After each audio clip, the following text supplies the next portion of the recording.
everyone, welcome to Melancholy Coaching Podcast. Join me as I interview inspiring business owners and self-improvement seekers while exploring business building, monetizing ideas and practical takeaways.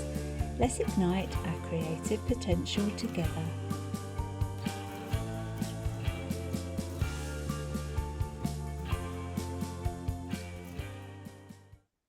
Hello and welcome to Melancholy Coaching Podcast, the show that highlights different business owners and ideas.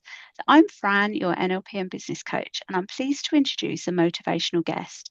Julie is the founder of the Happy Business Company, where she helps heart-led small business owners use AI in a way that feels human and simple. You didn't think you'd hear all of that in one sentence, did you?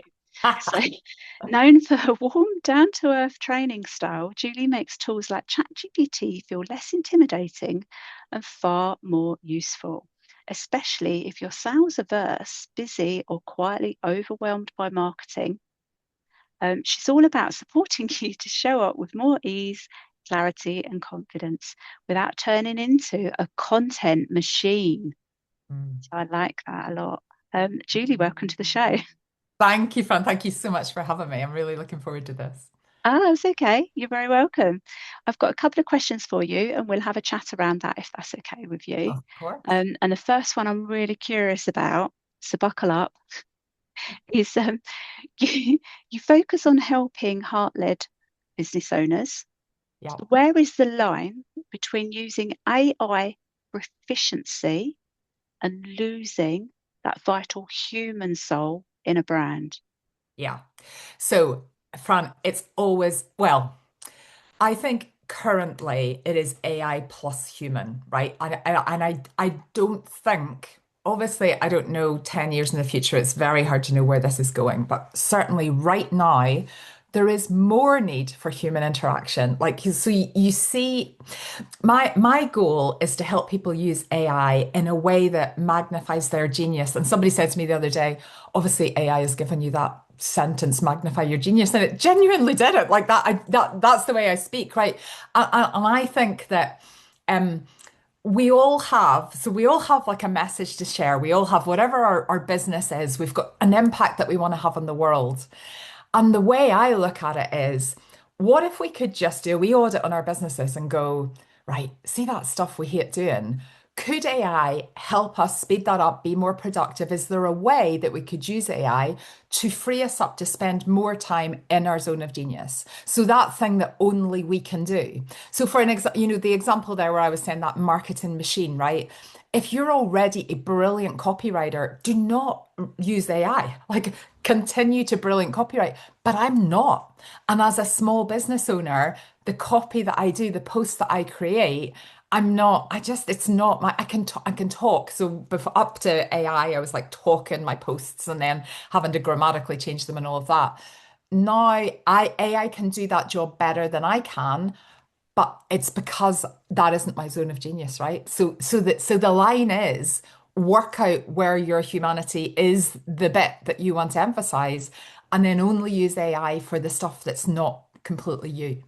Yeah, and I see that as well as not necessarily taking work away from you. The example you used was copywriters, so other business owners, because it could lead you to other services, because Absolutely. even with AI, it's only going to get you so far. Completely. And for copywriters in particular, and I know it's a very, there's a lot of controversy about AI at the moment, and people are wondering what impact it's going to have. And that's, we're in a period of massive organizational change or massive world change. Yeah. So I completely get that. But I think, I've got a really brilliant copywriter who, does everything from scratch. You can tell, like, no matter how good my AI is and no matter how I train it, her posts are always totally draw me in. And more so now that more posts are written by AI, like that human thing absolutely is the thing that's going to make the difference. It's just that not every small business owner can afford all these services immediately. Do you know, so you might not be able to afford your copywriter and your marketing person and whatever. So it's like, I think it's a good way to get the kind of money coming in, get the visibility, all the things we know we should be doing as business owners, to then invest in other experts because the future will be human led. Absolutely. Yeah, so it's a pathway to, Yeah. the next stage that you need. And AI itself, I'm by no means an expert. However, No one I, is. No one I is. do, I'm going to claim that I know. I do know that it's been around since the 1950s, but before that, it was probably some kind of concept. I feel that Alan Turing had a lot Mhm. to do with it. So there Yeah. would have been early kind of concepts of it because I'm quite a science fiction fan, and a Yeah. lot of it is referenced in early science fiction writing and stuff like Yeah. that. And you can, without them necessarily saying that it's AI, you can kind of read that's what they're talking about. So there were early concepts, Yeah. and then it's actually been used since the 50s in things, and it's used in a lot of medical things as well. So Yeah. I think talking from sort of small business owners' point of view, and the fear potentially that's involved in that, and the environmental issues and things like that, is that we're not privy to how much it's been used already, how Yeah. much it's already in service in the world. Um, and I'm sure that there is a lot in place to get this moving forward. I think because it grew in a certain way quite exponentially, didn't it? Yeah, absolutely. And you're completely right. I mean, it's like for anybody of a certain age, it's like tomorrow's world back in the day was always about AI. Right? That was just like that's everything they were presenting that was going to be in your lifetime is basically now AI. I think the point you make about the medical profession is a really great one. That where AI is amazing is that crunching of data that it just takes humans, a long time. And well, certainly I don't have the attention span for that, where you can sift through data and find patterns and all of that is so exciting. Like, there are real possibilities now that we just wouldn't have had in the past. However, there are jobs I think that probably are going to change. So, for example, one of my friends works in financial services and she has a team that includes an actuary. And the actuary up to now has been the one, so they've gone, right, we need to work out the premium for this. And the actuary will go away, do the actuarial calculations. And it might take 7 to 10 days for them to actually come back and go, right, okay, this is the thing. That actuary now can do that same piece in probably half an hour to an hour. But I can't do that because I don't have that actuarial knowledge. I don't know what to ask it. I don't know how to sense check that. I don't know the actual system that actuarial brain is going through. So I don't think to take an actuary as a job example, I don't think actuaries will not be needed. I just think they'll be more productive. I just think they'll be able to do Yeah, it's going to more. change. Yeah, Yeah. it's going to change. And generally, as human beings, we think that we want change, and this is a very sweeping statement, I know. We think we want change. Actually, we're quite scared of change It's because our brains like to uncomfortable. keep us safe, don't they? Our minds like to keep Exactly. us safe. Exactly. So, of course, there's a lot of fear involved and thinking that jobs will be lost. Jobs will pivot and change. Yeah. It's like Um, it's like the typing pool back in the kind of 60s and 70s. We don't have a typing pool anymore, but the people that worked in typing pool then just, but it's uncomfortable. I get it. And that was uncomfortable then. It was like when Excel was invented, when Microsoft came out with Excel, people went, well, we'll never need accountants again. No, we will, because we need accountants using Excel. That's what we need to speed up, to make them more productive, so but we're still very much in this flux period where we don't quite know what it's going to look like. So that kind of, that discomfort because of change is completely normal. and I think you've just mentioned typing, Paul, so I'm stuck on that for a moment because when I learned to touch type back Yeah, in kind of mid 80s, 1980s, I could only afford a very old typewriter. yeah. And so it was like, it was very, very heavy, really, really heavy. And the bottom kind of letters, I could only press them down if I used my fist. So I Oh, used to type with a little bit of my fingers, my fist, and then my elbow on it. So the first So the first time I ever used a plug-in electric typewriter, I was like, oh, I've got this. I can touch type. I'm so good. And I plugged it in and I went to use it and it shot off the paper because I hit one letter and it just went wild because I was using too much force on it. So we learn and we adapt and we grow. And for And a we little unlearn. while, I was Yeah. terrified of electric typewriters. Now I haven't seen one for a very long time because it's just all about general keyboards and things like that. So, you know, Absolutely. we And live with and it's funny change. because I didn't learn to type like I should have, but I didn't. I've never learned how to touch type, right? So my kids will go, Mum, look at, I mean, I'm like the one finger with the tongue out person that's typing. And even a few years ago, I was thinking, I should learn this, I should learn this. Now I think it's not long till we'll just think the thing. Like now if I'm, if I'm doing a long post or whatever, I'll just dictate it. Like so I think Yeah, almost we're moving out the other side of even needing to, we're still kind of in it, but I think probably another few years and probably keyboards will be gone as well, which is maybe. exciting Yeah, but uncomfortable, right? Because we don't know, it's different. yeah. It's about embracing the changes, I think. Yeah, I Um, agree. you're talking to an old CBer here. Like Ah, I started off on CB radio, TV radio, I you love know, it. long, Ah, long time ago, long, long time ago.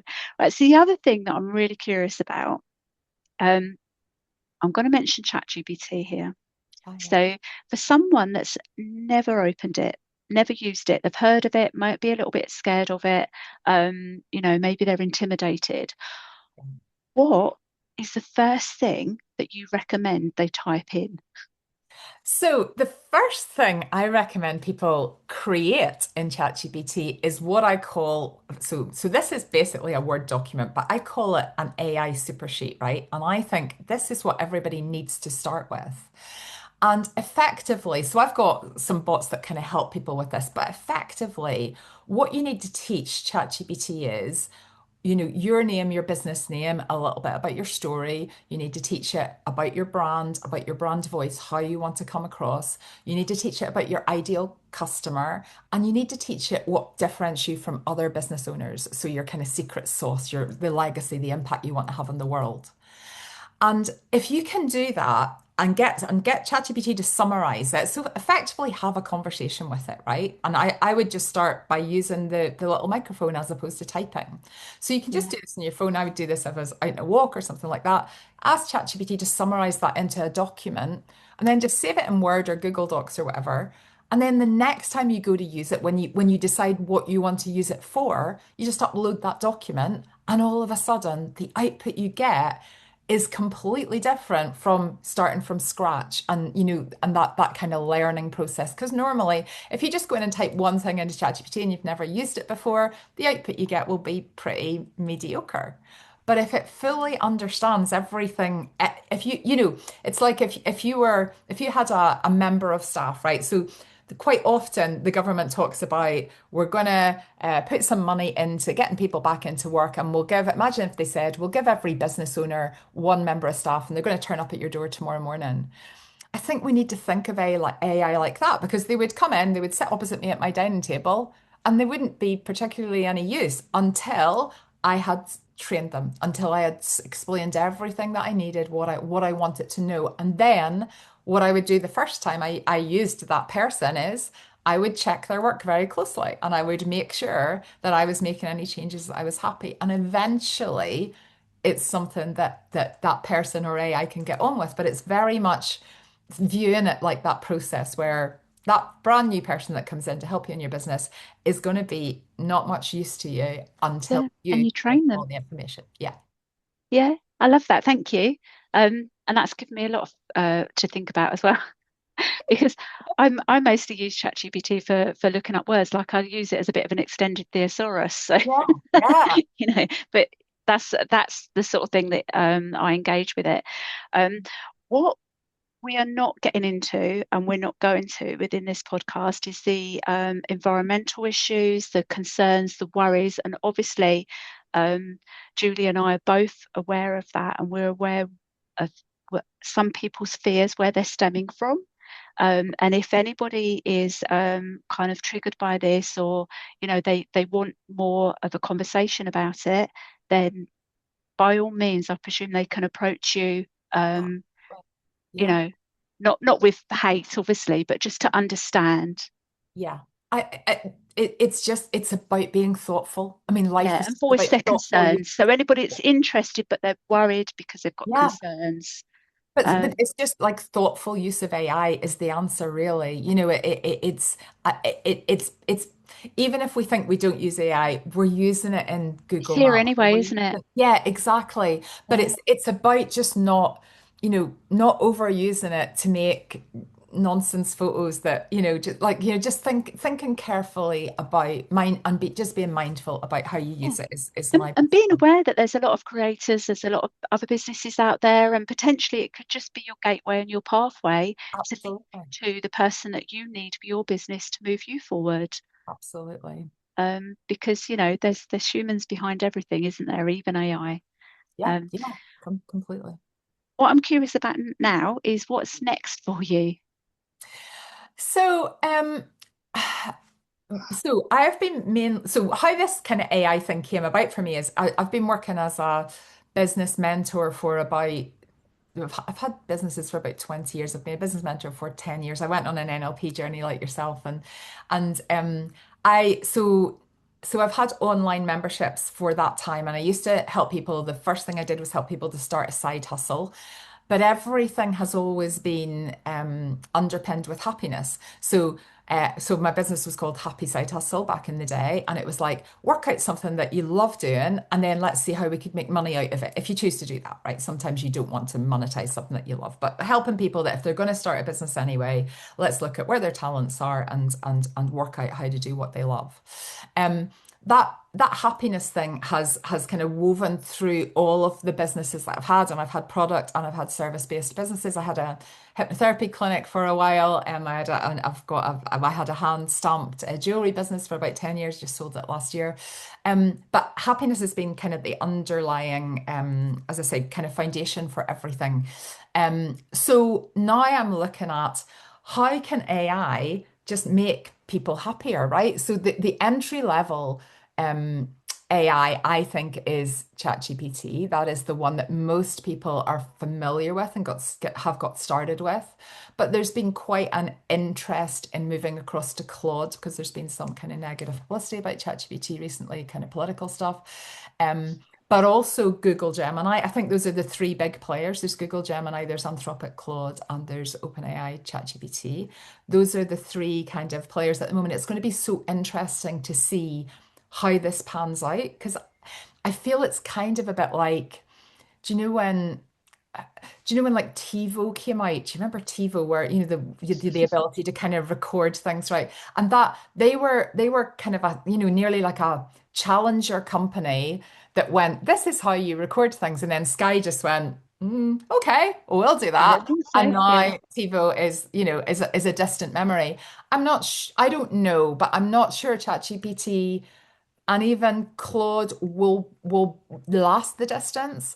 I think Google absolutely have the money and resources and everything to make theirs. So I'm good. If you think about Google, Google have turned their company name into a verb, right? But probably people are not necessarily using it as much as they did 5 years ago because we're not Googling things anymore. We're going into AI and we're asking a question and we're getting a much better answer than a list of websites or whatever we used to get. So I guess going forward, my job, so what I do so I've got an online membership for business owners who want to kind of lean into AI, but mainly it's for people that don't want to be AI gurus. Like they don't want to know everything because AI is changing all the time, right? We're just saying there's no AI Yeah. experts really. What I want to do is keep up to date with what's going on, not just with ChatGPT, but what's going on with Gemini, what's going on with Claude, Microsoft Copilot, like all the things that people have access to. And then just explain to them very briefly, right, this is what it means for you as a small business owner. Here's how to easily use it. So that's going to be an ongoing, evolving process for me, which hopefully puts the businesses I support kind of just, gives them the peace of mind that they don't need to Yeah. add in that extra thing to their, and they can spend more time doing what. Yeah, that they don't need all the things, and also if there's any fear involved. And Yeah, it's yeah, it's so interesting, isn't it? The way that AI is going, and it's changed already. And I do feel that again, I said I wasn't going to mention it, but from an environmental point of view, these companies are working towards yeah, something more efficient, less water yeah, use, etc.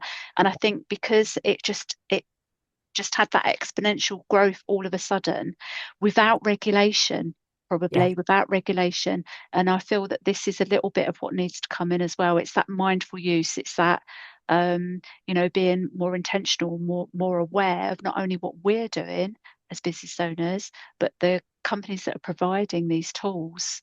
Yeah. It And comes down to ethics, doesn't it?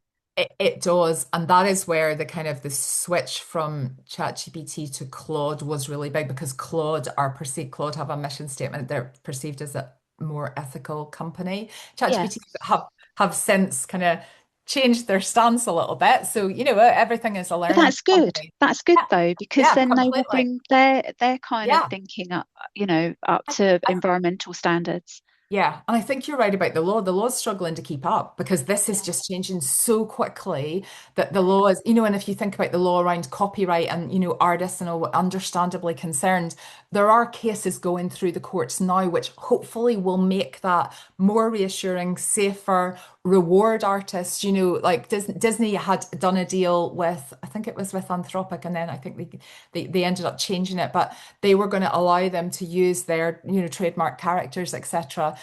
So that, but Anthropic were going to pay them obviously big money to do that. So, if we can get to a point where artists who are comfortable would be able to have their work sampled, but would then receive a very fair payment for that if they chose to. So Yeah. there are more reassuring ways that this is going forward. Like even like if we take Elon Musk's Grok, they are looking at having data centers in space because they don't need the cooling mechanism in space, right? So if they can just launch them and they can be, just like the satellites that are firing around Earth at the moment, Yeah. what if the data centers were up there? So there's so much research. Companies are really aware of that the environmental thing will either make or break them because people feel really strongly about it. But Yeah. we're still sort of at the beginning of that environmental journey, so I completely understand why it's on people's And, minds. and also the copyright issues. So you've got music artists, Yeah, people creating actual artworks or books, writing books. yeah. And I can understand why they're very worried or very fearful. Absolutely. And I think if you've ever read a book that's been written by AI versus a book that's been written by a person, we've got a while to go before they need to worry, I think. But I completely understand because then and Amazon is really doubling down in that now. If you Yeah. upload, a KDP book to Amazon and there's been a heavy AI, used to create it, you have to label it as such, and Amazon is scouring for Yeah, it. that's fine. See, I agree with the labeling it, because I'm a YouTuber as well. So, Yeah, there's content on YouTube that one of our channels is some of the content is AI generated, yeah, like the videos. yeah, Um, so, yeah, I I get I get the worry. I think that it should be labeled. I yeah, think that things should move more towards regulation.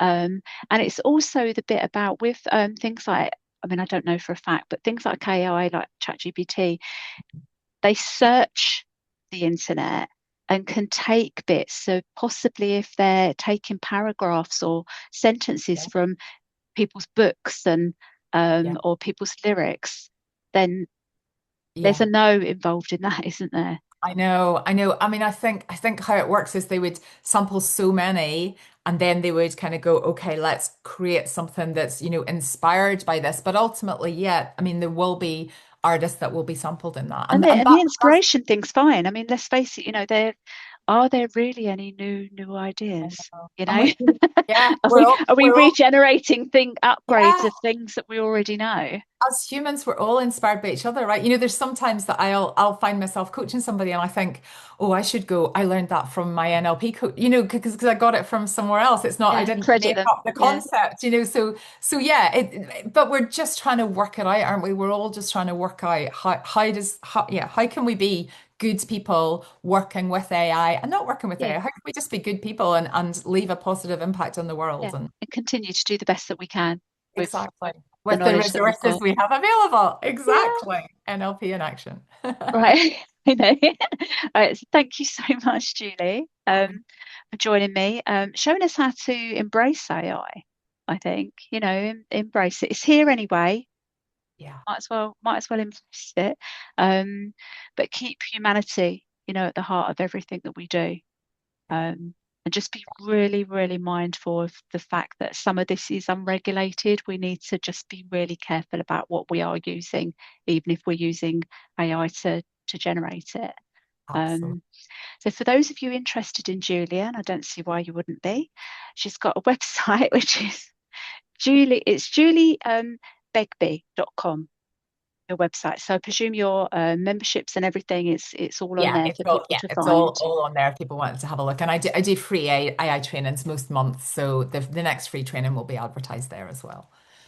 I thank you. And you're on Facebook as well. So it's I'm on Julie Facebook Begbie as on well. Yes, Facebook. I am the joy of having an unusual surname is I'm the only Julie Begbie on Facebook. So if you just put in Julie Begbie, that's me. Connect with me or friend request me. Happy to do that. Of complete transparency for anybody listening or watching as this goes out on YouTube as well, is that Julie and I, we don't know each other, do we? We've met online, Yeah. which is one of the amazing things about the internet. And before we started recording, I actually checked how to pronounce your name because I wasn't sure. So, and it's quite phonetically, isn't it, that it's said? So It is. It's just one of those. So my maiden name was Wilson, and that was dead normal, right? really And then easy. as soon as I got married, I've had to go Bravo, Echo, Golf. Like every single time I'm talking to anybody on the phone, I have to spell it out because they go, "Sorry, what?" So that's my husband's fault. Oh, well, I get called all sorts of things from Farley because my surname's Barley. My Yeah. name's Fran over the phone, and I get called Sam and all sorts of things. So I tend to use my long name, which is Frances. Right. Yeah. You know, Because it's harder. It's harder to yeah, mistake that. Yeah. yeah. So there's like different ways of saying it. But anyway, Begbie. Right. If you're interested in more content like this, be sure to visit www.melancholymentor.com. So that's me. Follow for the latest updates, and the latest podcast episodes are on there as well. And until next time, stay curious, keep igniting your creative potential, and go and find Julie, especially if you're interested in AI, if you're concerned and just want reassurance about AI, and how to use it within business, and find Julie. And for anything else, come and say hello to me. So there we go. Thank you so much. Thanks, Fran. Thank you for listening. I'd love you to subscribe and visit www.melancholymentor.com for the latest updates. Until next time, stay curious and keep igniting your creative potential.